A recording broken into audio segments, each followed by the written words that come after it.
दर्शकवृन्द, अब हामी यो आजको श्रृङ्खला अगाडि बढाउने तर्खरमा छौं।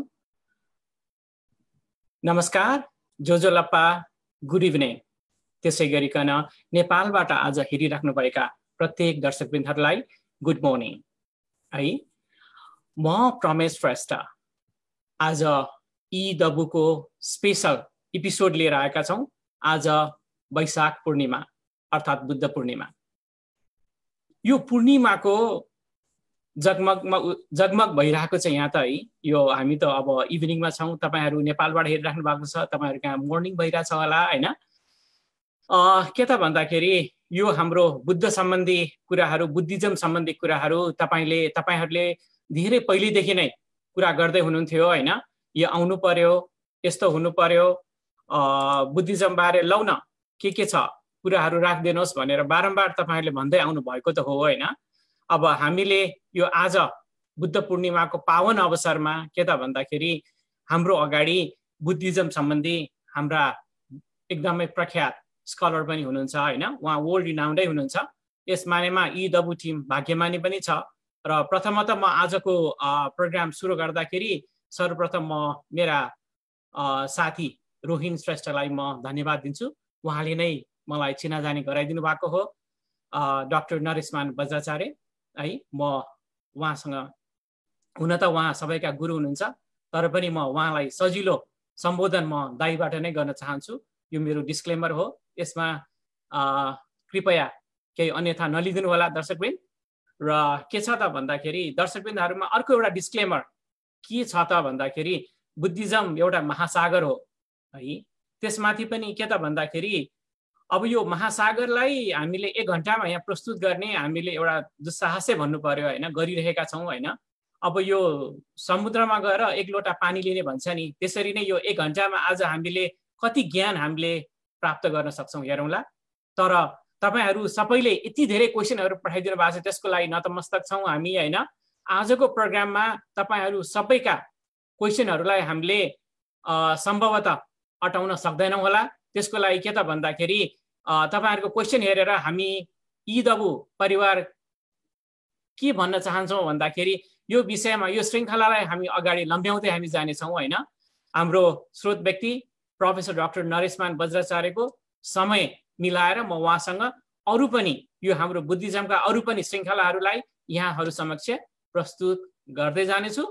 ल, म अब यो प्रोग्राम अगाडि बढाउने तर्खरमा म आजका हाम्रा रिसोर्स पर्सन हैन, के त भन्दा मैले उहाँको त अब यहाँ म केही दिइराख्नु परेन उहाँको बारे हैन, केही मैले भन्न आवश्यक छैन। उहाँ के त भन्दाखेरि विश्व प्रसिद्ध नै हुनुहुन्छ र यहाँ अमेरिकामा पनि के त भन्दाखेरि भिजिटिङ प्रोफेसरको रूपमा, अझ भनौं फुल ब्राइट स्कलरशिप, फुल ब्राइट स्कलरको रूपमा चाहिँ उहाँ यहाँ आउनु भएको छ र उहाँले के त भन्दाखेरि यहाँ क्लास लिइराख्नु भएको छ।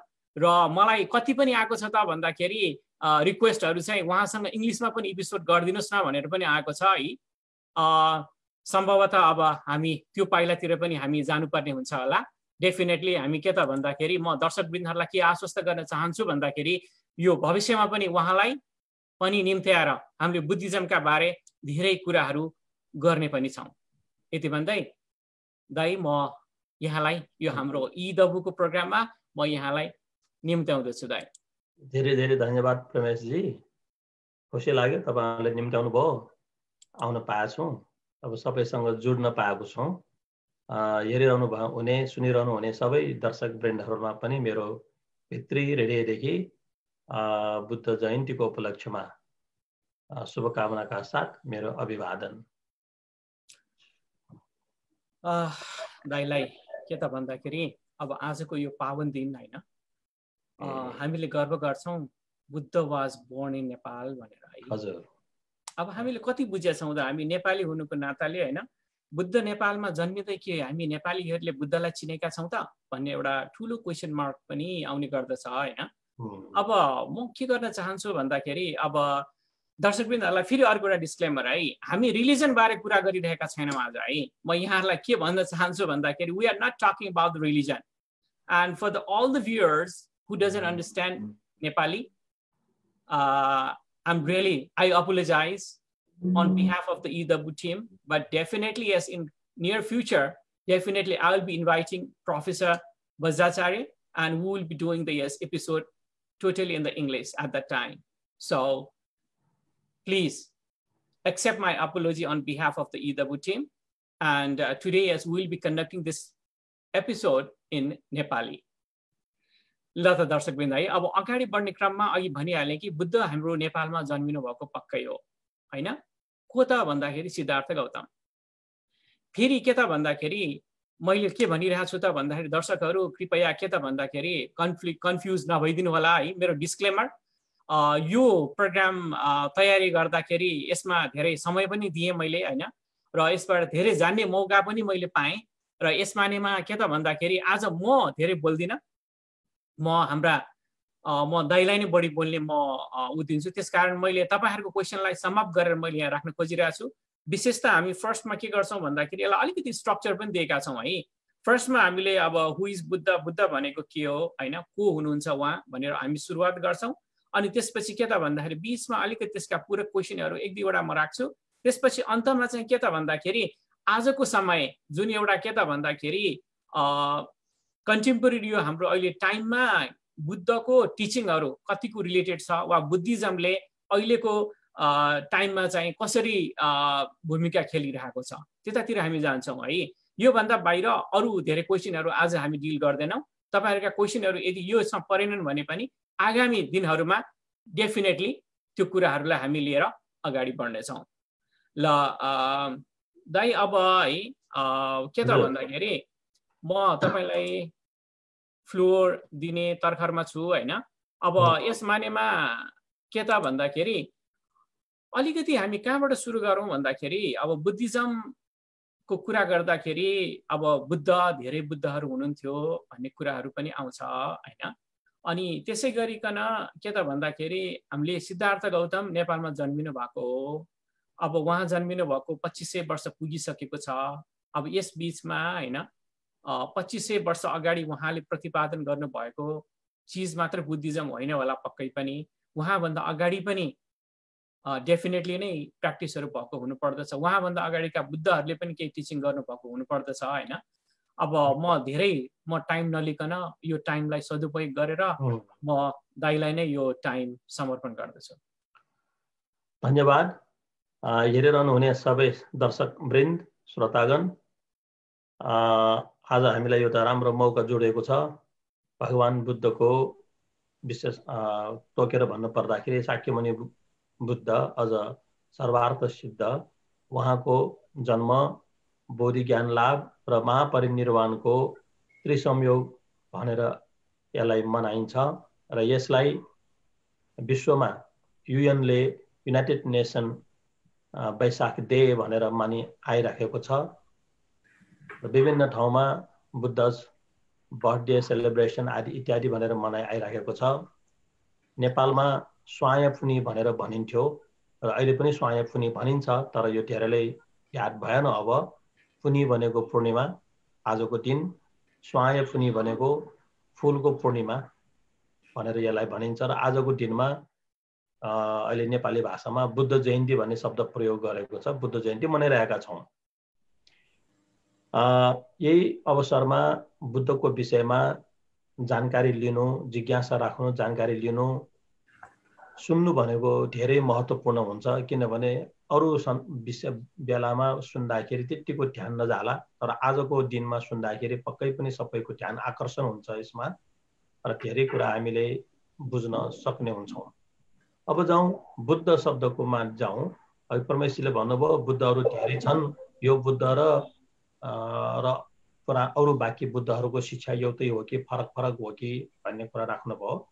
सर्वप्रथम त तपाईलाई यो जानकारी दिउँ, एउटा स्ट्यान्डर्ड अन्डरस्ट्यान्डिङ, स्ट्यान्डर्ड थ्योरी के त भन्दाखेरि यो जगतमा बुद्धहरु एकजना मात्र होइनन्। विगतमा पनि बुद्धहरु थिए, वर्तमानमा पनि छन्, भविष्यमा पनि बुद्धहरु हुने नै गर्छन्, र बुद्धहरु यहाँ आवागमन भइ नै रहन्छ भन्ने यो एउटा बौद्ध अवधारणा हो। त्यसकारण अतीतमा र वर्तमान भविष्यमा तिनै कालमा बुद्ध हुने भइ नै हाल्यो। र हामी कुरा गरिरहेका छौँ शाक्यमुनि भगवान बुद्धको। यो भन्दा अगाडि विश्वास गरिन्छ अरु बुद्धहरू थिए। नाम लिएर भन्नु पर्यो भने कनकमुनि, काश्यप, विपस्वी, सिखी, विश्वभू, यसरी बुद्धहरूको नाम लिइन्छ। अझ नेपालमा असाध्यै नाम चलेको बुद्ध भनेको दीपङ्कर बुद्ध। यसरी थुप्रै बुद्धहरू छन् र पाली ग्रन्थमा 28 जना बुद्धको नामावली छ। संस्कृत ग्रन्थमा अनगिन्ती बुद्धहरूको नाम आउँछ। बुद्ध त धेरै हुने भए, तर ती बुद्धहरूको शिक्षा के फरक हुन्छ त? हुँदैन। जसरी इन्जिनियरिङ संस्थानमा इन्जिनियरिङ विषय पढाउँदाखेरि टिचर पछि त्यो इन्जिनियरिङको विषय पढाउने फरक हुन्छ त? सिद्धान्त फरक हुन्छ त? हुँदैन। जोसुकै आएर पढाउँदाखेरि पनि इन्जिनियरिङ विषय पढायो भने त्यो इन्जिनियरिङको सिद्धान्त एउटै पढाउँछ। डाक्टर विद्यामा पनि त्यस्तै होला, अरूमा पनि त्यस्तै हो। भने जस्तै एउटा बौद्ध धर्मको विशेषता यो छ कि जोसुकै बुद्ध आए पनि उसले पाउने ज्ञान पनि उही हो, उसले दिने ज्ञान पनि उही हो, एउटै हुन्छ त्यो।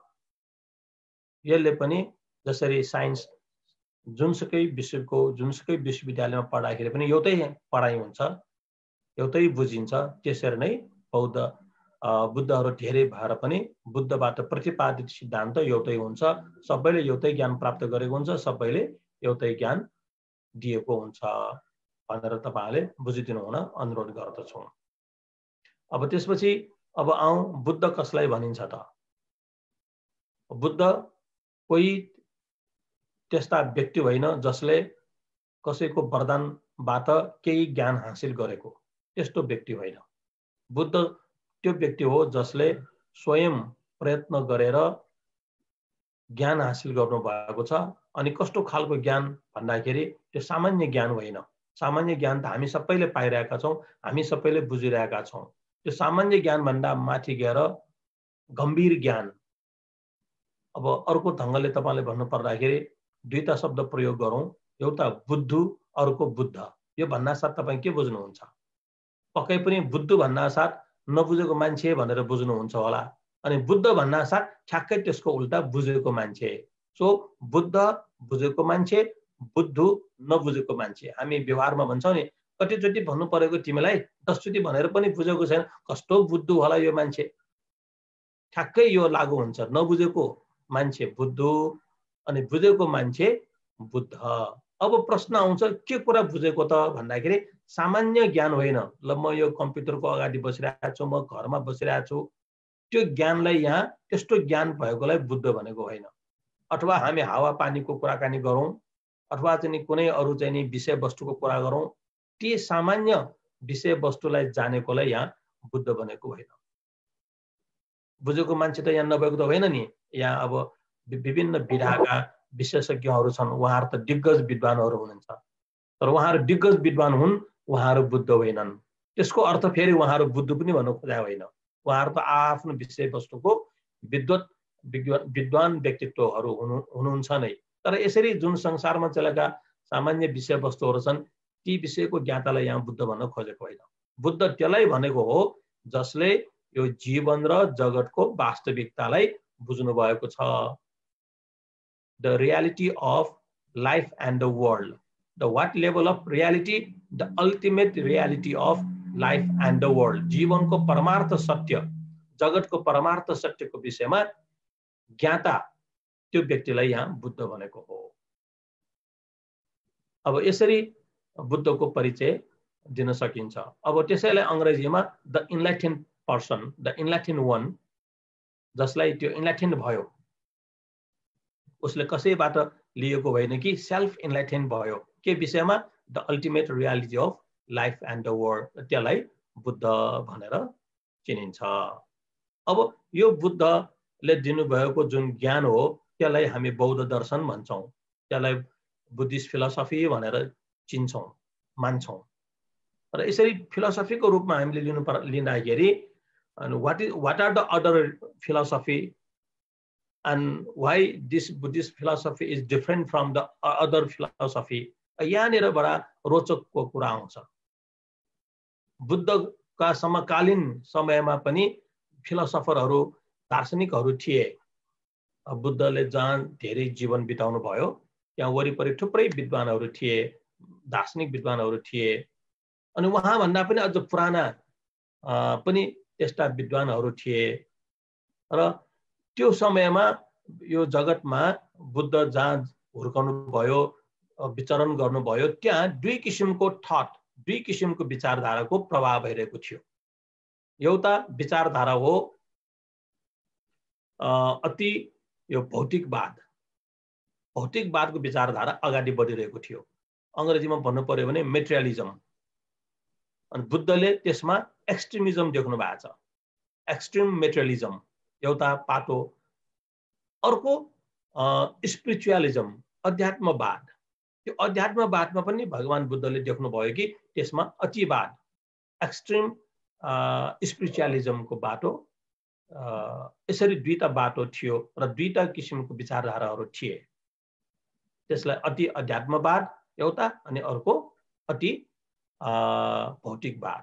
त्यसैलाई फेरि पाली भाषामा अथवा बौद्ध भाषामा भन्नु पर्यो भने अत्तकिलानुमथानु योगो भनेर भनिन्छ। जुन अति अध्यात्मवादमा के गरिन्थ्यो भन्दाखेरि आफ्नो शरीरलाई असाध्यै दुःख दिने, शरीरलाई जति पीडा दिन सक्यो त्यसलाई पीडा दिन सक्यो त्यति चाहिँ नि उसले ज्ञान पाउन सक्छ भन्ने विश्वास। अनि अर्को एक थरी छ अत्तकिलानुमथानु योगो होइन, कामेषु काम सुख लिकानु योगो। अर्थात् हामीले यो इन्द्रिय प्रयोग गरेर जति पनि देख्छौँ, सुन्छौँ, सुँघ्छौँ, स्वाद लिन्छौँ, त्यसबाट हामीले बढीभन्दा बढी सन्तुष्टि लिने। सुख भनेकै के हो त? इन्द्रियबाट ग्रहण, विषय वस्तुहरू ग्रहण गरेर त्यसमा चाहिँ नि त्यसैबाट हामीले सुख भोग्ने, त्यो एउटा भौतिकवाद।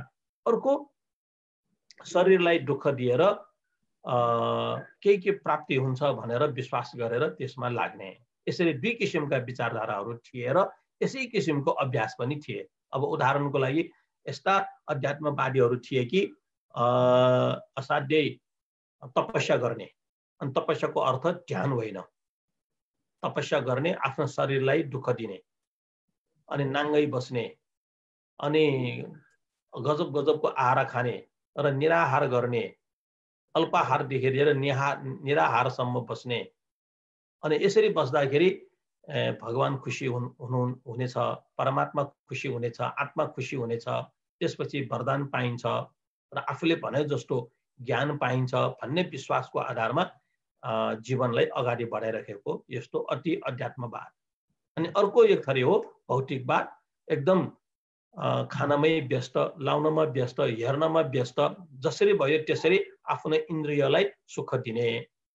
अनि त्यो गर्दाखेरि पनि अरू ढङ्गले होइन कि भौतिक पदार्थमा भर परेर, भौतिक पदार्थबाट मात्रै सुख पाइन्छ, शान्ति पाइन्छ, गन्तव्य स्थानसम्म पुग्न सकिन्छ भन्ने मूल्य मान्यताका साथ यस्ता दुईटा बाटाहरू अगाडि बढिरहेको अवस्था थियो। त्यो बेलामा नि सिद्धार्थ गौतमले आफू सिद्धार्थ राजकुमार भएर जन्मिएर उहाँले सबै सुख भोग, भौतिक सुख भोग त भोग्नुभयो, तर भौतिक सुख भोगले उहाँले चाहेको शान्ति चाहिँ पाउन सक्नु भएन, ज्ञान पाउन सक्नु भएन। त्यसपछि उहाँले गृह त्याग गर्नुभयो। गृह त्याग गरेर सन्यासीको जीवन अपनाउनु भयो, ज्ञानको खोजी गर्नुभयो। ज्ञानको खोजी गर्ने क्रममा तपाईँलाई थाहा छ होला कि 6 वर्षसम्म केही नखाइकन उहाँले तपस्या गर्नुभयो भन्ने कथा आउँछ। र त्यसैबाट के थाहा हुन्छ भने उहाँले अति अध्यात्मवादको तपस्याको अभ्यास गर्यो। अनि अन्तमा उहाँले 6 वर्षसम्म यत्रो कठोर तपस्या गर्दाखेरि पनि केही ज्ञान प्राप्त भएन। नभएपछि अनि उहाँले त्यो दुवै मार्गलाई छोड्नुभयो। एउटा त राजदरबार त्यागेदेखि नै भौतिकवादलाई त्याग्नु भएको प्रश्न भइहाल्यो। अनि 6 वर्षको तपस्यालाई पनि त्यागेर उहाँले खाना खान थाल्नुभयो। यसबाट स्पष्ट हुन्छ उहाँले अति अध्यात्मवादको पनि अभ्यास गरेर त्यसलाई पनि त्याग्नुभयो। त्यसपछि अनि उहाँले अब म यसरी ध्यानमा बस्छु, म आफ्नै ढङ्गबाट बस्छु भनेर उहाँले आफ्नै ढङ्गबाट दुवैलाई त्यागेर, है, दुवै अतिवादलाई त्यागेर आफ्नै ढङ्गबाट उहाँले ध्यानमा बस्नुभयो र ध्यानको माध्यमबाट उहाँले जे प्राप्त भयो त्यो नै बुद्धत्व प्राप्ति भयो भनेर हामी भन्छौँ। त्यसलाई बोधि ज्ञान प्राप्ति भयो भनेर हामी भन्छौँ। र यहाँ हामी के पाउँछौँ त भने उहाँले तत्कालीन समयमा चलेका दुईटा अतिवाद, अति अध्यात्मवाद र अति भौतिकवाद, लाई त्यागेर अनि बीचको बाटो अपनाएर त्यो बीचको बाटो पनि आफैले बनाउनु भयो, आफैले एउटा मेथड बनाउनु भयो। यो मेथडबाट म अगाडि गएँ भनेदेखि मैले केही पाउँछु होला भनेर गएर अनि ज्ञान प्राप्ति गर्नुभयो।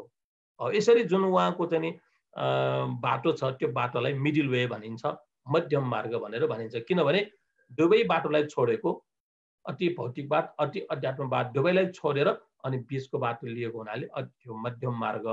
र त्यो मध्यम मार्गबाट गएर प्राप्त भएको ज्ञान त्यो चाहिँ बुद्धत्व। त्यो कस्तो खालको बुद्धत्व कस्तो खालको ज्ञान भनेपछि यो जीवन र जगतको पनि वास्तविकता, सत्य तथ्य। ल यसरी मैले तपाईलाई सम्झाउने कोसिस गरेँ। समय थोरै छ, फेरि अरू पनि विषयवस्तु धेरै होलान्, यसैमा मात्रै डुबेर नबसौँ। हजुर, धन्यवाद है दाइ। धेरै धेरै तपाईले एकदम सरल भाषामा सबभन्दा पहिला त सिद्धार्थ गौतम को हुनुहुन्छ भनेर तपाईले जुन बुझाइदिनु भयो त्यसको लागि धेरै धेरै धन्यवाद हैन। अब यो बुद्धिज्मको कुरा गर्दाखेरि अब हामीले अघि पनि हामीले क्वेशनमा के त भन्दाखेरि बुद्ध हु इज ही भन्ने कुरामा त हामीले स्पेशली फोकस कहाँ भयौँ त भन्दाखेरि सिद्धार्थ गौतम। आजको दिन जुन बुद्ध पूर्णिमा छ, उहाँको जन्म निर्माण सबै उहाँले प्राप्त गर्नुभएको दिन भएर हामीले बुझ्नको लागि सजिलोको रूपमा सिद्धार्थ गौतमलाई लियौँ हैन। अनि अघि तपाईले यो दीपङ्कर बुद्धको पनि नाम लिनु भएको थियो हैन। त्यसै गरिकन मेडिसिन बुद्ध पनि भन्छ क्यारे, अरूहरू धेरै बुद्धहरू गुरु भनिन्छ। अनि अब यसमा पनि क्वेशनहरू त थुप्रै आएका छन् हैन विभिन्न बुद्धहरूको बारेमा। तर अब हामीले अघि दाइले प्रश्न त गरिसक्नु भएको छ। बुद्धिज्मका कुराहरू, बुद्धका दर्शनहरू जुन बुद्धिज्म भनेर हामीले कुरा गर्छौँ, एकजना मात्र बुद्धका हैनन्, सबै बुद्धहरूकै एउटा भन्ने कुराहरू जुन गर्नु भएको छ हैन। त्यसैलाई लिएर अरू बुद्धहरूको बारे पनि अलिकति हामीलाई केही भनिदिनुहुन्छ कि यसमा? अघि मैले नाउँ लिइसकेको छु। विपस्सी बुद्ध, सिखी बुद्ध, काश्यप बुद्ध, कनकमुनि बुद्ध, यी बुद्धहरू नेपालमा नाम चलेका बुद्धहरू हुन्। ती मध्ये पनि बढीभन्दा बढी नाम चलेको दीपङ्कर बुद्ध भनेर मैले भनिसकेको छु। र नेपालको लुम्बिनीबाट तिरवला कोट जुन अहिले तराई छ, त्यहाँ जाँदाखेरि त्यहाँ कनकमुनि बुद्धको जन्मस्थल र कृकोछन्द बुद्धको जन्मस्थल पनि त्यहाँ फेला परेको छ। त्यहाँ पनि दुईटा अशोक स्तम्भहरू गाडिएको भेटाइएको छ। त्यो स्तम्भमा यहाँ कनकमुनि बुद्ध जन्मनु भएको भनेर यहाँ लेखिएको पाइएको छ। ल यता चाहिँ नि कृकोछन्द बुद्ध जन्मनु भएको भनेर त्यो अशोक स्तम्भ विथ इन्स्क्रिप्सन त्यहाँ पाइएको छ। र यसरी नेपाल शाक्यमुनि बुद्धको मात्रै जन्मथलो होइन, त्यहाँ पाएका अशोक स्तम्भ र त्यो इन्स्क्रिप्सनलाई विश्वास गर्ने भएदेखि तीन-तीनजना बुद्धको जन्मथलो लुम्बिनी क्षेत्र पर्न जान्छ। यो एकातिर अहिलेको वर्तमान इतिहासले देखाएका कुराहरू भए, र त्यो वर्तमान इतिहासले यी कुराहरू नदेखाएकै अवस्थामा पनि नेपालभित्र स्वयम्भू उत्पत्ति अथवा नेपाल देश उत्पत्ति, नेपाल मण्डलको निर्माणमै ती बुद्धहरूको नाउँ आउँछ कि विपस्सी बुद्ध आउनु भएको थियो। अनि त्यो पोखरीमा नागार्जुन पर्वतबाट, जामाचोबाट कमलको बिउ चाहिँ रोप्नु भयो। त्यो कमलको फुल उम्रेर फलेर आयो। अनि अन्य बुद्धहरू पनि कालान्तरमा आए र तीर्थयात्रा गर्दै गए भन्ने खालको हाम्रो चाहिँ लौकिक लोक कथा छ, जसलाई स्वयम्भू पुराण भन्ने चलन छ। स्वयम्भू पुराणको कथा अनुसार नेपालमा यी 7 जना बुद्धहरूले पदार्पण हुनुभएको त्यस्तो हामी विश्वास गर्छौँ। हाम्रो लोकल लेजेन्ड हो यो लोकल विश्वास हो। त्यस्तो लोकल लेजेन्ड अरू देशमा पनि छ। श्रीलङ्काले के भन्छ भने भगवान बुद्ध शाक्यमुनि श्रीलङ्कामा पाल्नु भएको थियो भने उहाँहरूको आस्था विश्वास छ। त्यसले बर्मामा पनि त्यस्तै आस्था विश्वास होला, थाइल्यान्डमा आस्था विश्वास होला। त्यो एकातिर छँदैछ। तर जुनसुकै भए पनि मुख्य कुरा अतीतमा पनि थुप्रै बुद्धहरू थिए, वर्तमानमा पनि बुद्धहरू छन्, भविष्यमा पनि बुद्धहरू आइराख्नुहुन्छ। यो बुद्धको आवागमन भइ नै रहन्छ। भन्नुको अर्थ के हो? यो विश्वमा जान्ने सुन्ने यस्ता बुद्धहरू भइ नै रहन्छ भन्ने कुरा यो सर्वमान्य सिद्धान्त हो। सबै बौद्ध सम्प्रदाय, सबै निकायको सिद्धान्त भएको हुनाले अघि शब्द प्रयोग गरेको थिएँ, standard Buddhist understanding, local Buddhist understanding होइन, स्ट्यान्डर्ड बुद्धिस्ट अन्डरस्ट्यान्डिङ भनेर मैले अघि शब्द प्रयोग गरेको थिएँ। र अनि जुन दीपङ्कर बुद्धको उदाहरण दिनु पर्यो भने नेपालमा जुन 12 वर्षमा सम्यक भनेर मनाइन्छ स्वयम्भूको मुनि भुइँखेलमा र हरेक 4 वर्ष पाटनको नागबालमा मनाइन्छ। हरेक साल भक्तपुरको त्यहाँ भक्तपुर जान साथै त्यो पोखरीको छेउमै एउटा बिहार छ, त्यहाँ मनाइन्छ। त्यहाँ सम्यक पर्व भनेर मनाइन्छ, सुन्नुभएको होला। त्यो सम्यक पर्वमा अथवा सम्यक महादान भनेर भनिन्छ। त्यो सम्यक महादानमा लाइफ साइजका बुद्धका मूर्तिहरू ल्याइन्छ। त्यो लाइफ साइजका ल्याइने सबै बुद्धका मूर्तिहरू भनेको दीपङ्कर बुद्धको मूर्ति हो। यो नेपालको असाध्यै अद्वितीय सम्पदा संस्कृति रहेको छ र यति धेरै दीपङ्कर बुद्धको मूर्ति यो विश्वको कुनै पनि कहीँ पनि देशमा चाहिँ छैन होला र दीपङ्कर बुद्ध पनि त्यति प्रख्यात छैन होला। र नेपाल मात्र यस्तो देश हो दीपङ्कर बुद्धको ठुलो प्रख्याति, दीपङ्कर बुद्धको मूर्ति धेरै पाउनु। अनि कारण के हो त? नेपालमा शाक्यमुनि बुद्ध भन्दा दीपङ्कर बुद्धको मूर्ति धेरै पाउनु, यस्तो प्रचार हुनुको कारण के त भन्दाखेरि स्वयं सिद्धार्थ गौतमको उहाँको जीवनीमा के छ भनेदेखि उहाँले सिद्धार्थ गौतम भएर जन्म लिनु भन्दाखेरि पनि धेरै अगाडि धेरै जन्म लिइसक्नु भएको भन्ने मान्यता छ। र धेरै जन्म आफूले लिइरहेको अवस्थामा एउटा जन्म यस्तो खालको विशेष जन्म परेको छ कि त्यो जन्ममा उहाँले दीपङ्कर बुद्धको अगाडि बसेर हे दीपङ्कर बुद्ध, म पनि तपाईँ जस्तै बुद्ध बन्न सकूँ भनेर इच्छा प्रकट गरेको।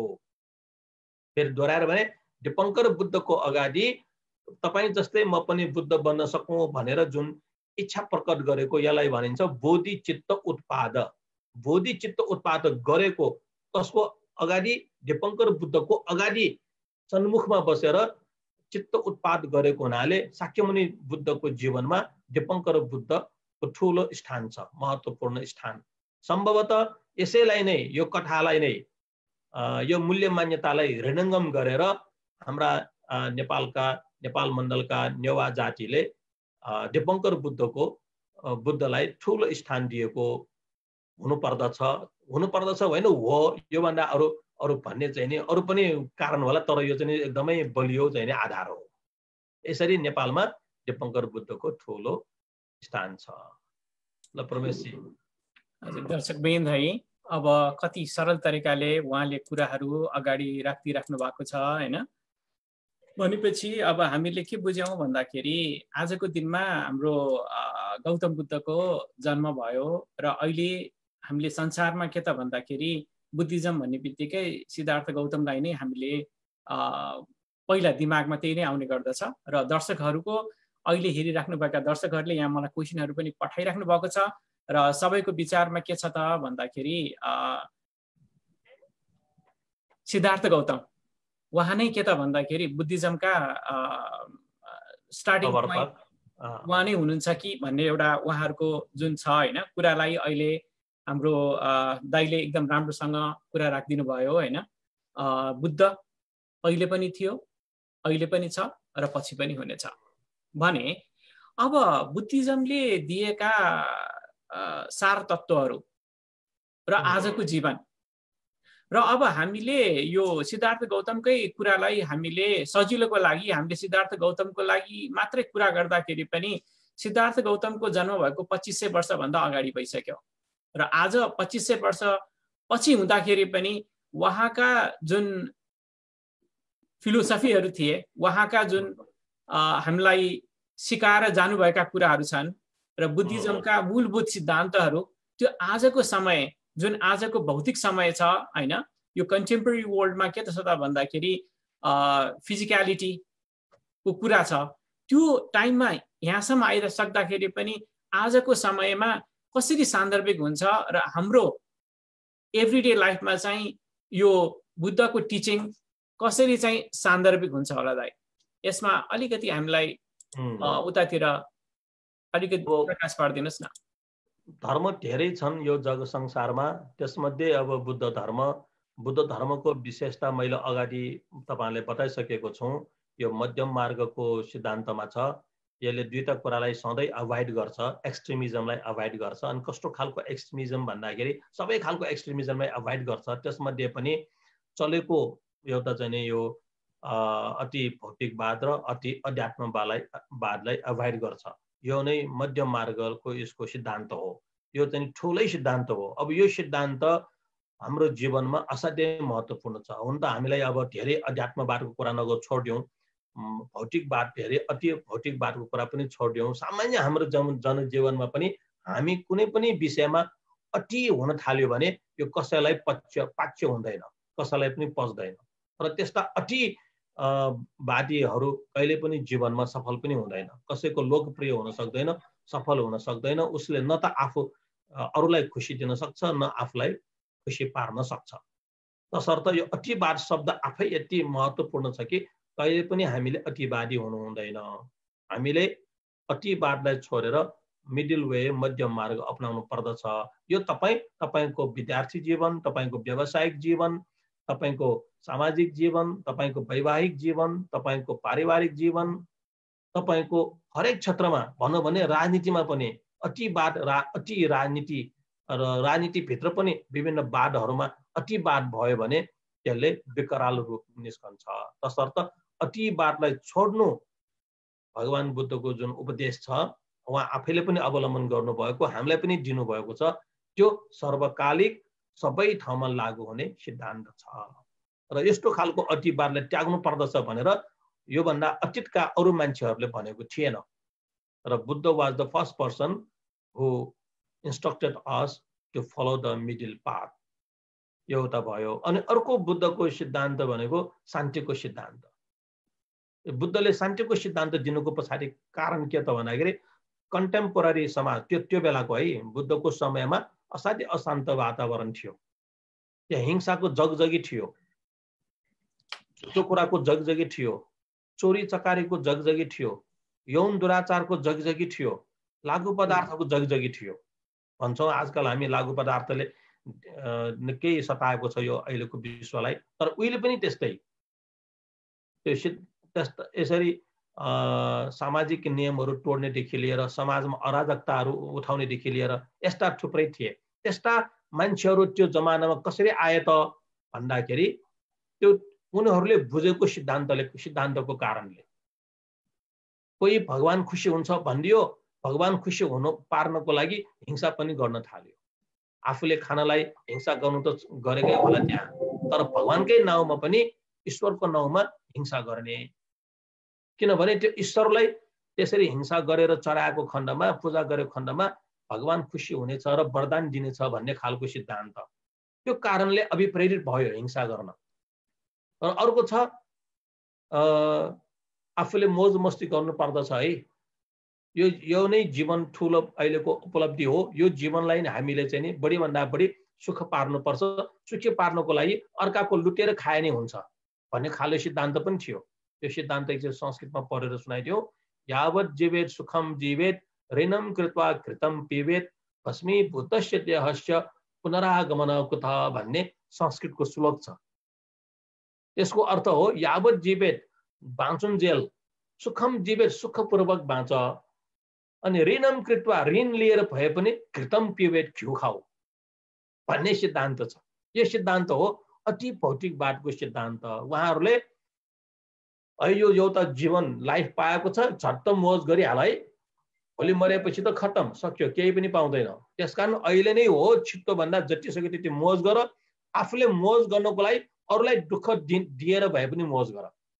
ऋण लिएर तिर्नु पर्दैन, मरेर जाऊ भइहाल्यो भन्ने खालको सिद्धान्त बुझिहाल्नु भयो होला। योभन्दा बढी के भन्ने, त्यस्तो खालको सिद्धान्त। अरे यस्तै सिद्धान्तले गर्दाखेरि मान्छेलाई चोर हुन कुनै उत्प्रेरित पार्ने के, मोटिभेट हुने। चोरेर भए पनि मोज गर्ने नि, यौन दुराचार बलात्कार गरेर भए पनि मोज गर्ने नि, लागु पदार्थ खाएर टन्न भएर सुतेर मोज गर्ने नि भन्ने खालको प्रेरणा जाग्यो। कहाँबाट? अति भौतिकवादको सिद्धान्तबाट। हिंसा पनि त्यसैले उत्प्रेरित गर्यो। हिंसा गरेर भए पनि आफू मोज गर भनेपछि यसरी अति भौतिकवादले यस्ता व्यवहारहरू ल्याइदिए, समाजमा विकृति विसङ्गति ल्याइदिए। अर्को भगवान भरोसाको धर्म, विश्वास, भगवानलाई खुसी पार्न, आत्मा परमात्मालाई खुसी पार्नलाई जसरी भए पनि गर्ने। बलि दिएर खुसी हुन्छ कि चोरेरको ल्याएको धन दिएर खुसी हुन्छ कि जसरी भए पनि भगवानलाई खुसी पार्ने। यो सिद्धान्तले समाजमा विकृति विसङ्गति ल्याए। त्यो बेलामा बुद्धले अनि क्रान्ति छेड्नु भयो। बिल्कुल गलत, यो अति अध्यात्मवाद, अति भौतिकवादले नै समाजमा अराजकता बढेको छ, यो अनियमितता बढेको छ, अराजकता बढेको छ। यो अति भौतिकवादले न त साँच्चैमा शान्ति पाउँछ, त्यो पनि पाउँदैन, न आफूले शान्ति पाउँछ न अरूलाई शान्ति दिन्छ। त्यो गलत बाटो हो र यसलाई अनि त्यसको विरुद्धमा उहाँले आन्दोलन छेड्नु भयो। अनि उहाँले विचार दिनुभयो, हिंसा नगर, चोरी नगर, यौन दुराचार नगर, झुटो कुरा नगर, लागु पदार्थ नखाऊ। अब यो उहाँको क्रान्तिकारी अभियान। त्यो समाजमा त्यस्तो वातावरण भएकोले त्यसको विरुद्धमा यो अगाडि बढेको। यो पनि अब हाम्रो अहिलेको समाजलाई मात्रै होइन, भविष्यको समाजलाई पनि चाहिन्छ यो शिक्षा। हामीले हिंसाबाट शान्ति पाउँछौँ भन्ने कुरा विश्वास गर्नै मिल्दैन। हिंसाबाट भगवान खुसी हुन्छ भन्ने कुरा पनि मान्नु हुँदैन। हिंसाबाट आफूलाई मस्त आनन्द आउँछ भन्ने कुरा पनि हामीले मान्न मिल्दैन। त्यस्तै अब चोरी गरेर, यौन दुराचार गरेर, झुटो कुरा बोलेर, लागु पदार्थ खाएर भगवान खुसी हुन्छ, भगवानले त्यो चढाएर भगवान खुसी हुन्छ, यस्तो मान्नु बिल्कुलै बेकारको कुरा हुन्छ।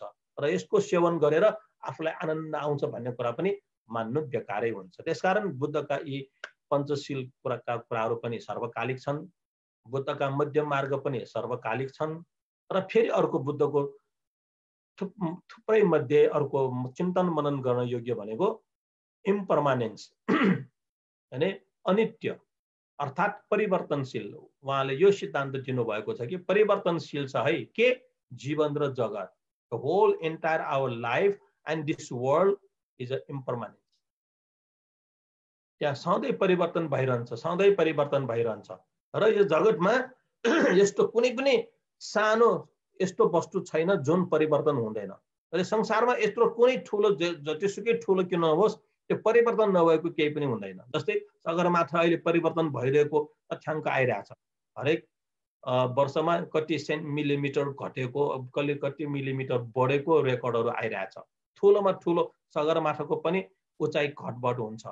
सानोमा सानो अहिले जुन कोभिड-19 भाइरस छ उसले यस्तो दुःख दिइरहेछ कि रूप फेरिरहेछ अरे उसले। साइन्टिस्टहरू त्यस्तो भन्छन्, यो भाइरस यति चलाक छ कि उसले रूप फेरिरहेछ, आज एउटा रूप भोलि अर्कै रूप रे। भन्नुको अर्थ के हो भने जीव निर्जीव, अब भाइरस त निर्जीव वस्तु हो नि, कुनै प्राणी होइन नि, ब्याक्टेरिया पो त जीवाणु हो, लिभिङ बिङ हो। तर यो भाइरस त चाहिँ नि नन लिभिङ थिङ। त्यो नन लिभिङ थिङमा पनि त्यो पनि सानो एउटा डरपेनको टुप्पोमा 20,000 त्यो भाइरस अट्छ अरे। त्यहाँ पनि परिवर्तन भइरहेछ। भनेको परिवर्तनको सिद्धान्त भगवान बुद्धले सबैलाई उजागर गरेर देखाउनु भयो। लिएर परिवर्तन भइरहेको छ है, जीवन र जगतमा कन्स्ट्यान्टली निरन्तर रूपमा परिवर्तन भइरहेको छ। त्यो बुद्धले भइरहेको छ भनेर परिवर्तन भएको होइन, त्यो भएको कुरालाई बुद्धले देखाइदिनु भएको, जुन अरू दार्शनिकहरूले देखेको थिएन। अरू दार्शनिकले के देखेको थियो, मान्छे बुढो हुन्छ, शरीर बुढो हुन्छ, शरीरमा परिवर्तन हुन्छ, तर शरीरभित्र एउटा आत्मा भन्ने छ, त्यो आत्मा परिवर्तन हुँदैन भनेर देखाइदियो। यो त ईश्वर भन्ने छ, द गड भन्ने छ, ऊ कहिले पनि परिवर्तन हुँदैन भनेर भनिदियो। अनि सिद्धार्थ गौतमले अध्ययन अनुसन्धान गरेर स्पष्ट पारिदियो, त्यस्तो कुनै पनि वस्तु छैन जसमा परिवर्तन हुँदैन। सानोमा सानो एउटा कमिलो, एउटा सानो अणु परमाणुमा पनि परिवर्तन भइरहन्छ। हुँदा अब अणु परमाणु शब्द पनि प्रयोग गर्नु भएको छैन बुद्धले। के भन्नुहुन्छ भने अणु र परमाणु भन्ने पनि वस्तु छैन है, त्यो त कति टुक्रा गर्न सकिन्छ, कति टुक्रा गर्न सकिन्छ। This is the last element, last point भन्ने नै छैन भन्ने बुद्ध सिद्धान्त छ, दर्शन छ। त्यो अनुसार चाहिँ नि सानोमा सानो त्यो पनि परिवर्तन हुन्छ, ठुलोमा ठुलो त्यो पनि त्यसको पनि परिवर्तन हुन्छ।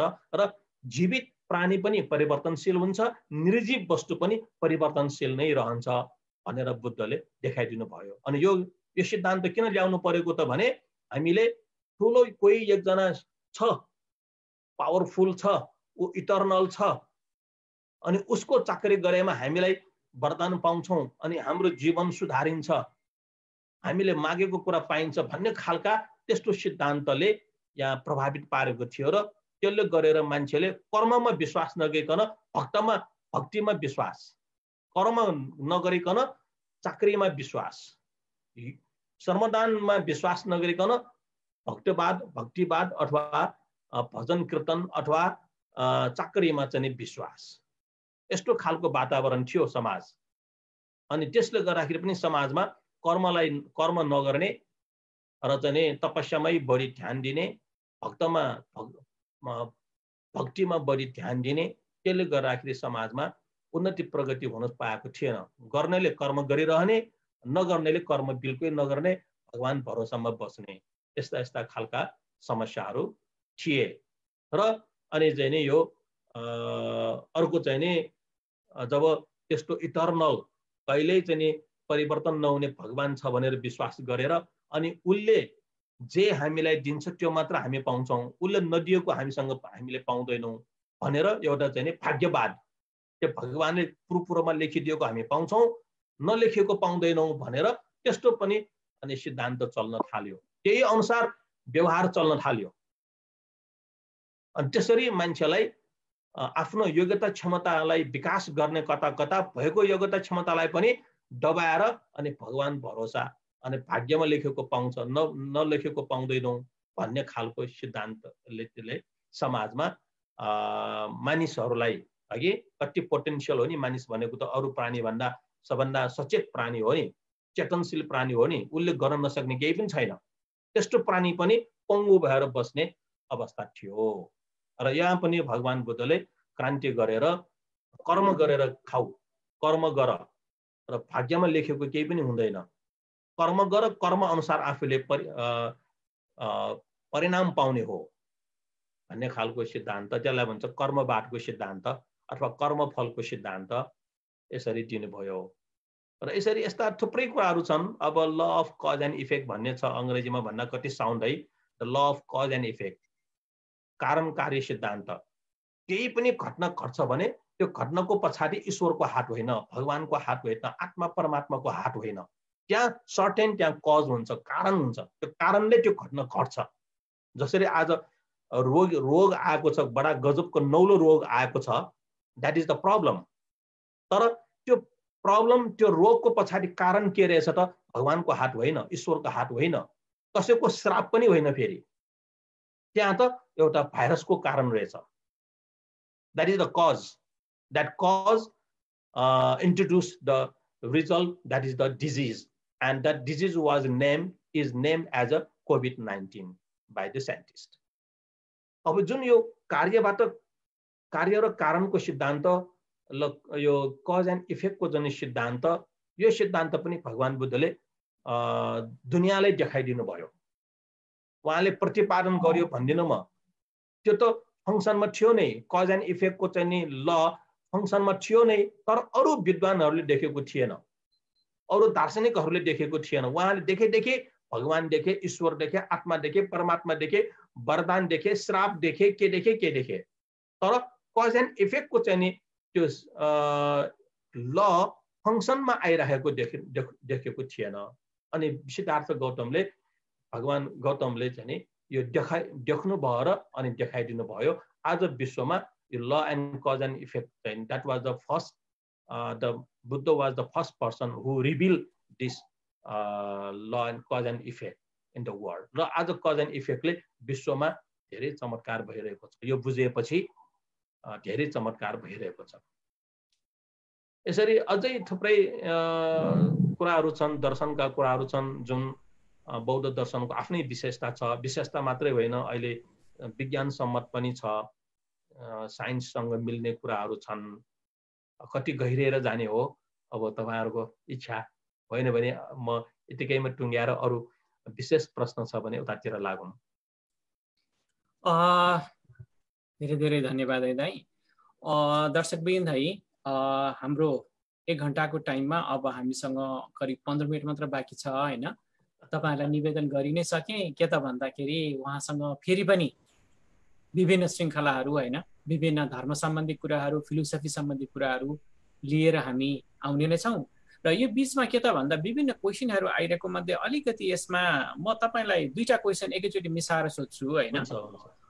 नम्बर 1 मा के छ त भन्दाखेरि जो बुद्धिस्ट हुनुहुन्न है, त्यहाँबाट क्वेसन के आछ त उहाँहरूले भन्दाखेरि बुद्धिज्मको स्टार्टिङ पोइन्ट के होला भन्ने एउटा छ भने, अर्को होइन, अर्को चाहिँ त्यस्तै के त भन्दाखेरि नन बुद्धिस्टहरूको क्वेसन के हो त भन्दाखेरि बुद्धिज्मभित्र यो महायाना, हिनयाना अनि फेरि यो वज्रयाना भन्ने धेरै हाङ्गा बिङ्गाहरू छन्। त्यसले गर्दाखेरि पनि धेरै नै के त भन्दाखेरि अन्यलहरू पनि आएको जस्तो देखिन्छ। त्यसबारे अलिकति तपाईँले संक्षेपमा भनिदिनु भयो भने whoever wants to start the Buddhism होइन, so what would be the entry point होइन, त्यहाँबाट अलिकति तपाईँले गरिदिनु होला। र दर्शकबिनहरू फेरि म क्षमा के माग्छु भन्दाखेरि आज हामीले जे कुराहरू अटाउन सकेनौँ भविष्यमा फेरि लिएर आउँछौँ। त्यसमध्ये एउटा निवेदन के गर्छु त भन्दाखेरि तपाईँहरू धेरैले सुन्न चाहनु भएको कुरा अर्को नेवा बुद्धिज्म र टिबेटन बुद्धिज्म पनि छ होइन, त्यस सम्बन्धी हामीले छुट्टै नै अर्को एउटा हामीले एपिसोड दाइसँग सम्भवतः हामी जुलाई अगस्ततिर हामी फेरि आउनेछौँ, वा त्योभन्दा अगाडि पनि मिल्यो भने अगाडि पनि हामी आउनेछौँ होइन। त्यतातिरको क्वेसनहरू अहिले नगरिदिनु होला, क्वेसन्सहरू धेरै आएको छ होइन।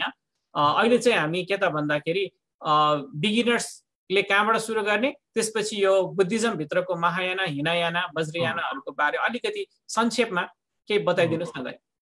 ल अब सर्वप्रथम जाउँ, कोही व्यक्तिले बुद्ध धर्मलाई सिक्न चाहनुहुन्छ भने कसरी सुरुवात गर्ने भन्ने कुरा छ।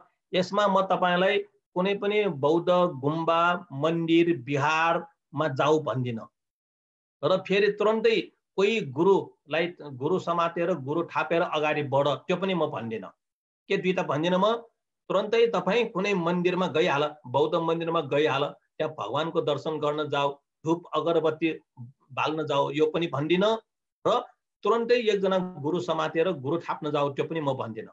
तपाईँलाई एउटा सानो कुरा भन्छु, त्यो हो म कमलको फूल झैँ शुद्ध पवित्र हुन्छु, कमलको फूल झैँ म अमूल्य बन्छु। यति मात्र, दुईटा मात्रै तपाईँ कण्ठ गर्नुहोस्।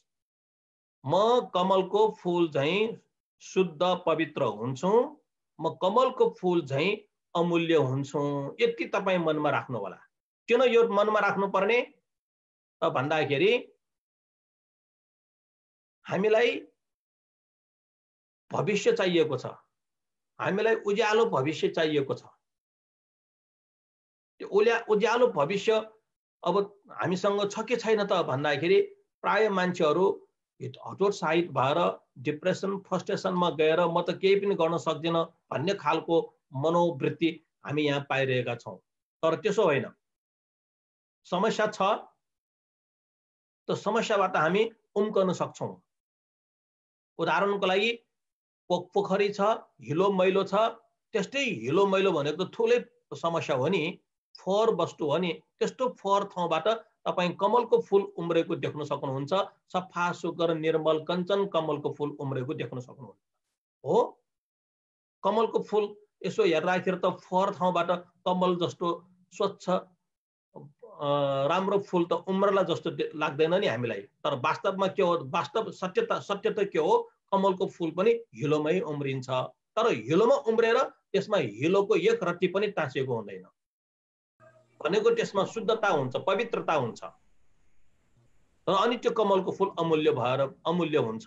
त्यसमा धेरै मेडिसिनल भ्यालु छ। कमलको बिउ, कमलको डाँठ भाँच्दाखेरि आउने सानो रेखा, कमलको पत्ता पात, यी सबैको मेडिसिनल भ्यालु छ। भने जस्तै अब हामी धेरै समस्याले ग्रसित अवस्थामा छौँ। सबैको जीवनमा समस्या पक्कै होला, नभएको त छँदै छैन। जतिसुकै समस्या भए पनि हामी होपफुल के हुन सक्छौँ भने त्यो समस्याबाट माथि उठ्न सक्छौँ। जसरी कमलको फूल हिलोबाट उठेको छ र पवित्र भएर अमूल्य भएर बसेको छ, त्यसरी नै हामी पनि शुद्ध पवित्र हुन सक्छौँ, अमूल्य हुन सक्छौँ। भन्नुको अर्थ म पनि केही हुन सक्छु, मैले पनि केही गर्न सक्छु। सबभन्दा पहिले बुझ्नुपर्ने कुरा के हो कि हामी स्वयं आफै कमलको फूल जस्तै बन्न सक्छौँ र अमूल्य बन्न सक्छौँ। त यो कुरालाई हृदयङ्गम गरेर तपाईँ हृदयङ्गम दिनदिनै गर्नुहोस्।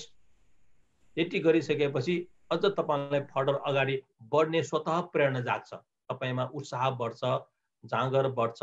त्यो पनि के हो भने सेल्फ, आफै लाग्ने त्यस्तो तपाईँमा त्यो हेबिट, त्यस्तो कल्चर तपाईँमा डेभलप हुन्छ।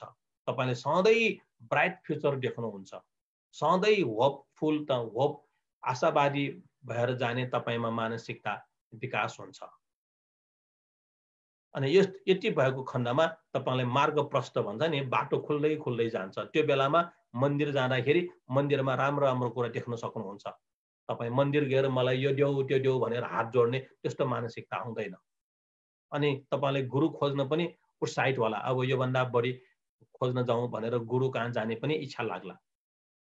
र त्यो बेलामा गुरु पनि तपाई चिन्नुहुन्छ, त्यो गुरुले बोल्न साथै थाहा पाइहाल्नुहुन्छ यो गुरुले मलाई बाटो देखाउन सक्ला कि नसक्ला भन्ने पनि तपाईले चिन्न सक्ने क्षमता हुन्छ। जसरी हामी राम्रो कलेज चिन्ने कसरी त वेबसाइटमा गएर डाटाहरू हेरेर रिभ्यूहरू हेरेर हामी राम्रो कलेज खोज्छौं नि, त्यस्तै तपाईले यी कुराहरू भर्खर भनेको म कमलको फूल चाहिँ शुद्ध र पवित्र हुन्छु, अमूल्य हुन्छु भन्ने भावना राख्नुस्।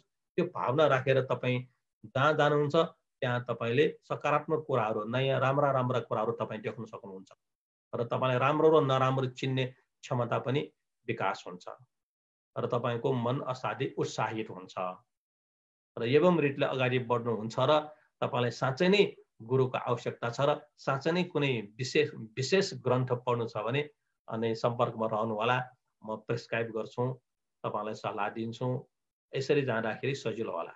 फेरि भने तुरन्तै मन्दिर जाऊ भन्दिन, तुरन्तै गुम्बा जाऊ, तुरन्तै गुरु कहाँ जाऊ म चाहिँ भन्दिन। पहिला म कमलको फूल चाहिँ शुद्ध पवित्र हुन्छु, अमूल्य हुन्छु भनेर ठान्नुस्। त्यसलाई दिनदिनै तपाईँ याद गर्नुस्। त्यसमा तपाईँ डिटर्मिन हुनुस्, त्यसमा डिटर्मिन हुनुस् है, दृढ संकल्प बन्नुस् र ठान्नुस् पनि तपाईँ। ल अर्को चाहिँ नि थेरवाद महायान वज्रयानको कुरा यहाँ निस्केको छ। अनि बुद्धका शिक्षाहरू ती धेरै छन्। ती धेरै मध्ये श्रोताहरूले सुन्ने मान्छेले सबै नै सुनेका हुँदैनन्। जसरी स्कुलमा कलेजमा हामी पढाउँदाखेरि विद्यार्थीलाई जतिसुकै पढाए पनि उसले सबै नै दिएको सबै पढाएको सबै उसले ग्रहण गर्न सक्दैन। त्यसमध्ये उसले छान्छ मलाई यो मनपर्छ, यो मलाई घट लाग्यो, यो मेरो लागि काम लाग्ने छ भनेर उसले त्यसरी छानेको हुन्छ। र कसैले साङ्गो पाङ्गो सबै पनि बुझ्ला, तर मान्छेको एबिलिटी अनुसार, उसको इन्ट्रेस्ट अनुसार कक्षा एउटै हो, गुरु एउटै हो, सब्जेक्ट एउटै हो, तर लिने व्यक्तिहरूको योग्यता क्षमता फरक हुनुको कारणले, इन्ट्रेस्ट पनि है, अझ इन्ट्रेस्ट पनि फरक हुनुको कारणले आफूलाई मन परेको, आफूलाई उपयुक्त हुने समात्ने यो हाम्रो मान्छेको प्रवृत्ति हो। त्यही अनुसार भगवान बुद्धले बताउनु भएको शिक्षा त एउटै हो। कुन शिक्षा त भन्दाखेरि बुद्ध बन्ने को जस्तो, आफू जस्तै, म जस्तै यिनीहरू पनि बुद्ध बनोस् भन्ने त बुद्धको अभिलाषा होला। तर ग्रहण गर्नेले ओहो बुद्ध त म बन्दिन बा, म त चाँडो भन्दा चाँडो यो जन्म मरणबाट मुक्त भएर जान्छु, तपाईले दिएको शिक्षा सबै अनुसरण गरेर म मुक्त भएर जान्छु भन्ने खालका यस्ता बुद्धका शिष्यहरू जमात खडा भए। र उनीहरूको इच्छा भनेको सिद्धार्थ गौतम जस्तै सम्यक सम्बुद्ध नहुने, तर त्यहाँ एउटा शब्द छ अरहत भएर जाने, अरहत भएर निर्वाण लाभ गर्ने, यस्ता वर्गका बुद्धका शिष्यहरूलाई श्रावकयान भनेर भनिन्छ। ती श्रावकयानलाई नै आजकल हामी हेर्नु पर्यो भने थेरवाद भनेर भन्ने चलन छ। अनि अर्को एक थरी अरू मान्छेहरू छन् त्यहाँ बुद्धका शिष्यहरू, त्यो सुनेर म पनि बुद्धै बन्छु,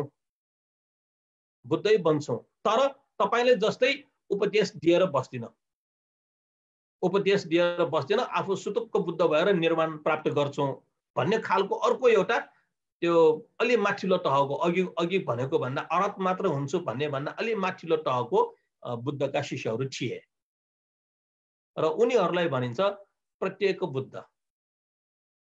उनीहरू तत्कालै त्यहाँ बुद्ध हुने होइन, भविष्यमा बुद्ध हुने, तर बुद्ध भएर सिद्धार्थ गौतमले जस्तै 45 वर्षसम्म प्रवचन दिएर हिँड्नु भयो नि त, त्यस्तो नगर्ने, बुद्ध त बुद्धै हुने अनि चटक्क निर्वाण लाभ गर्ने, त्यस्तो मानसिकता भएका समूह त्यसलाई भनिन्छ प्रत्येक बुद्ध अथवा प्रत्येक बुद्धयान भनिन्छ। अनि अर्को थरी बुद्धका शिष्यहरू छन्, ओहो हामी त तपाईँ जस्तै बुद्ध बन्ने, सिद्धार्थ गौतम सम्यक सम्बुद्ध हुनुभएको छ, तपाईँ जस्तै बुद्ध हुने भन्ने, जस्तो गुरु उस्तै हामी पनि हुन्छौँ भन्ने खालका मानसिक भएका विद्यार्थी होला कि नहोला, कलेज स्कुलमा होला नि त, तपाईँ जस्तै म पनि गुरु हुन चाहन्छु भन्ने होला।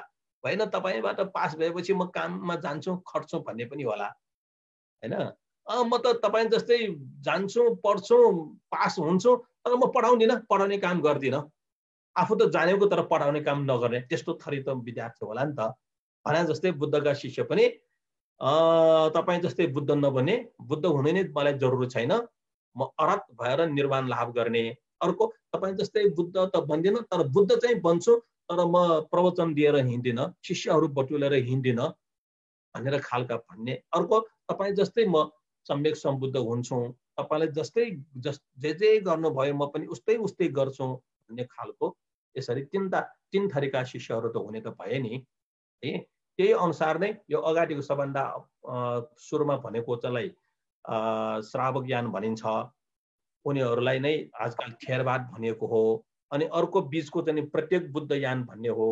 त्यो प्रत्येक बुद्ध यानको कुनै उसका आफ्ना गुरु शिष्य परम्परा हुँदैनन्, नहुने भएको हुनाले त्यो कुनै यान अन्तर्गत यहाँ बढी हामी प्रचारमा आएको पाउँदैन। अर्को सम्यक सम्बुद्ध यान हो।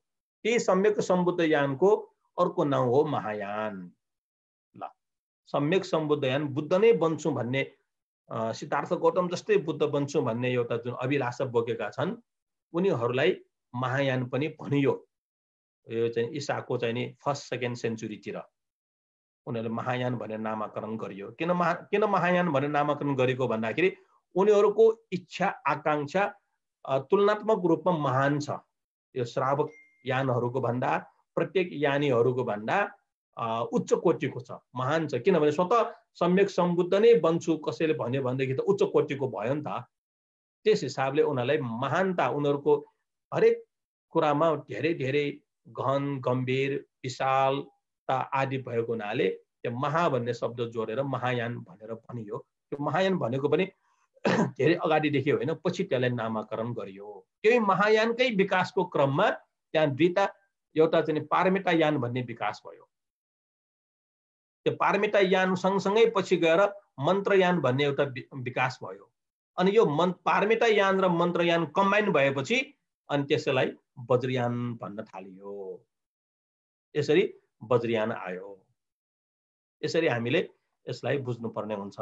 अब दार्शनिक रूपमा बुझ्नु पर्यो भने योभन्दा अलि गम्भीर रूपमा हामीले कुराकानी गर्न सक्छौँ। यसका दार्शनिक पक्ष के हो त? श्रावक यानको थेरवादको दार्शनिक पक्ष के हो, प्रत्येक बुद्ध यानको दार्शनिक पक्ष के हो, अनि महायानको दार्शनिक पक्ष के हो, महायान अन्तर्गत पनि पारमिता यानको दार्शनिक पक्ष के, अनि मन्त्रयानको दार्शनिक पक्ष के। जब मन्त्रयान र पारमिता यान एउटै भयो, वज्रयान निस्कियो, अनि वज्रयानको दार्शनिक पक्ष के हो भनेर हामी चर्चा भविष्यमा गर्न सक्छौँ।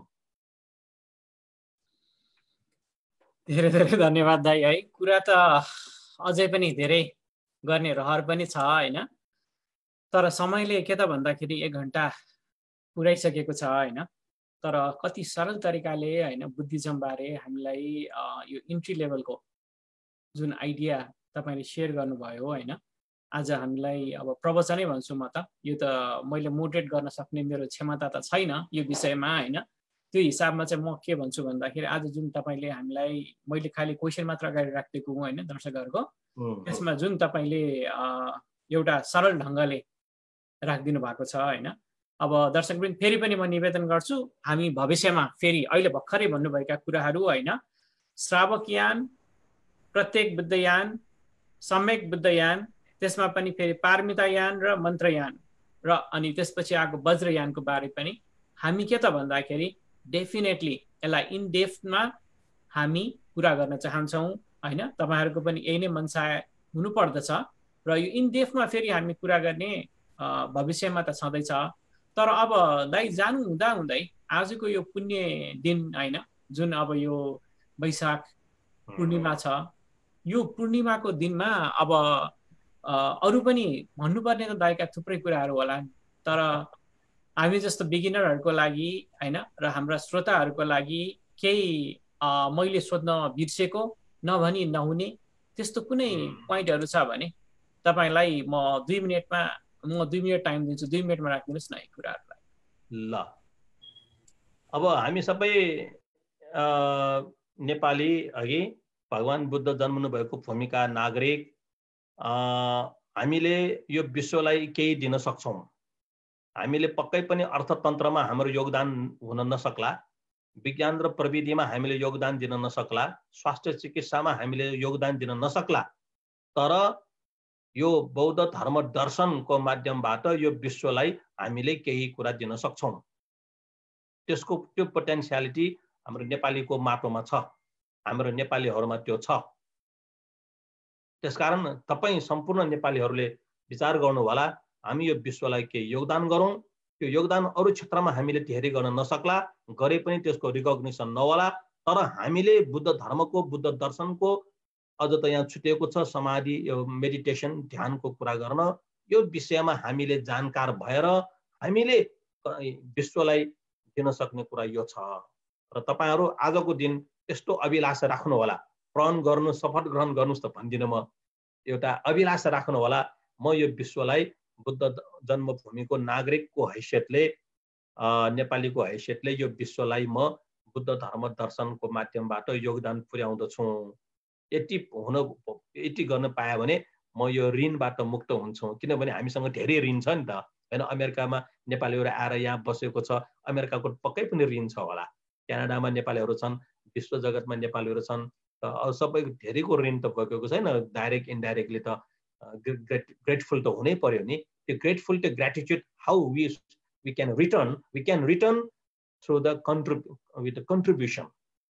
contribution, imparting the knowledge about the Buddhas and Buddhism, and which is very much relevant to all world and all time.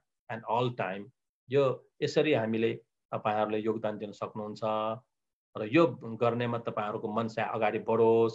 अझ त भनौं भने नयाँ स्कोप, यहाँ अमेरिकामा रिटायर हुन्छ अथवा चाहिँ नि रोजगारबाट कति काम गर्ने, एउटा हुन सक्छ तपाईहरुले मेडिटेसन सेन्टर खोल्ने, यस्तो टिचिङहरु दिने, जुन विश्वमा नभएको, अरु कुनै पनि फिलोसफीमा नभएको यो कुरा यिनीहरुलाई दिँदाखेरि योगदान हुन जान्छ भन्छु म।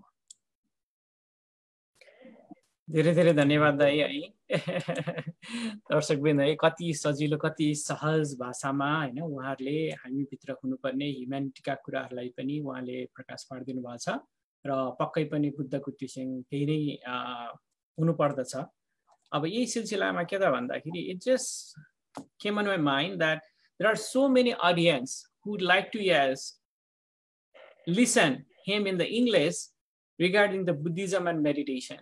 So in future, definitely we will be including his talk on the Buddhism and meditation. So audiences, yeah.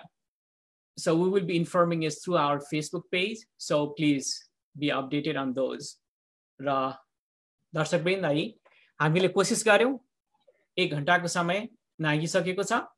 अब यो समय सीमामा रहेर हामीले कुरा गर्दा कति तपाईका कुराहरूलाई हामीले समेट्न सक्यौं, कति हामीले समेट्न सकिरहेका छैनौं, र यहाँलाई निवेदन पनि गरिरहेछौं के त भन्दाखेरि यो हिन्दू भन्न आयो मलाई, त्यो कुराहरू फेरि पछि गरौँला। तर यो बुद्धिजमको कुरा गर्दाखेरि नेवा बुद्धिजम र टिबेटन बुद्धिजमको बारे हामीले एउटा एपिसोड राख्ने छौं भने अर्को हाम्रो इंग्लिशमा चाहिँ के त भन्दाखेरि बुद्धिजम एन्ड मेडिटेसन, त्यो बारे उहाँको प्रवचन फेरि हामीले राख्ने छौं है। अब यति भन्दै अब आजको यो पावन दिन हामीले के त भन्दा ईद अबुको मार्फतबाट हामीले आज बुद्धिजमलाई पनि छोयौं। सम्भवतः यो पूर्णिमाको दिनले सुरुवात गरेको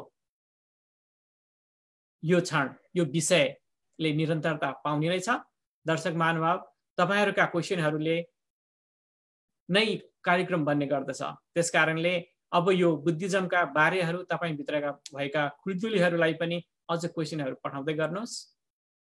फेरि पनि म तपाईहरुलाई के भन्छु भन्दाखेरि अबको अर्को एपिसोडमा या त हामी बुद्धिजम एन्ड मेडिटेसन भनेर ल्याउँदै छौं, त्यो इंग्लिशमा हुन्छ, र अर्को चाहिँ के हुन सक्छ त भन्दाखेरि यो हाम्रो नेवा बुद्धिजम र टिबेटन बुद्धिजम बारे। सो यो विषयमा दुईटा विषयमा चाहिँ यहाँहरूले क्वेशनहरु हामीलाई प्रशस्त पठाउनु होला र म उहाँको टाइम मिलाएर उहाँलाई म निम्त्याउने छु। र दाइ, म तपाईलाई म नमन गर्दछु। Thank you so much for your precious time. धेरै धेरै धन्यवाद। हाम्रो रोहिणीजीले मलाई दाइ भन्नुहुन्छ। उहाँले चाहिँ नि इन्ट्रोड्युस गर्नुभयो यो प्रमेशजीसँग। अनि प्रमेशजीलाई पनि मजा लाग्यो ल भनेर चाहिँ यो कार्यक्रम भएको छ। त्यसकारण यो EWलाई धन्यवाद, व्यक्तिगत रूपमा अब प्रमेशजीलाई धन्यवाद, तपाईँको टिमलाई धन्यवाद, रोहिणीलाई धन्यवाद र सबभन्दा बढी धन्यवाद तपाईँहरू हेरिराख्नुहुने सुनिराख्नुहुने। यु आर द आवर के भने लर्ड, तपाईँहरू भएकोले मात्रै हाम्रो अस्तित्व छ यहाँ, तपाईँहरू छैन भने हामी छैनौँ। So you are the our lord. तपाईँहरूलाई धेरै धेरै धन्यवाद दिन्छु। नमस्कार। दर्शकवृन्द, तपाईँहरूले सुनिहाल्नुभयो है भएका कुराहरू। अब यसमा के त भन्दाखेरि म यहाँलाई नतमस्तक फेरि पनि म धेरै धेरै धन्यवाद दिन चाहन्छु। यो आजको हाम्रो जुन प्रोग्राम को लागि चाहिँ विशेष गरी सहमित्र रोहिण श्रेष्ठ है, उहाँले धेरै बिचमा मध्यस्थता गर्नुभएर धेरै कामहरू गरिदिनु भएको छ, त्यसको लागि म उहाँलाई धेरै धेरै धन्यवाद। र मेरा EWका टिममा स्थानीय यहाँ प्रज्वल महर्जन, जसले क्वेसनहरू धेरै कम्पाइल गर्नुभएको थियो, त्यसै गरिकन विजय बज्राचार्य, युमेश श्रेष्ठ, अनि प्राविधिक तर्फ क्यालिफोर्नियाबाट सन्तोष श्रेष्ठ, नर्थ क्यारोलिनाबाट मन्जिल श्रेष्ठको साथै old Newa organisation USA chapter team र युनाइटेड नेवा USA को टिमलाई म नतमस्तक भएर म यहाँलाई धन्यवाद दिँदै दर्शकहरूलाई म फेरि पनि के त भन्दाखेरि यो पावन दिनको अवसरमा यहाँलाई शुभकामना। अघि उहाँले भन्नुभयो जस्तै हाम्रो आफ्नो जीवन पनि के त भन्दाखेरि कमलको फूल जस्तै हुर्किन पाऊँ, यही नै आजको यो दिनले दिएको र आजको जुन यो हाम्रो एपिसोडले सिकाएको एउटा मूल मर्म जस्तो मलाई लाग्दछ। यति भन्दै म समस्त दर्शकवृन्दहरूमा फेरि पनि के त भन्दाखेरि शुभकामना दिँदै आजको प्रोग्राम म यही बिसाउने तर्खरमा छु। थौयाटा बाय सुबाय।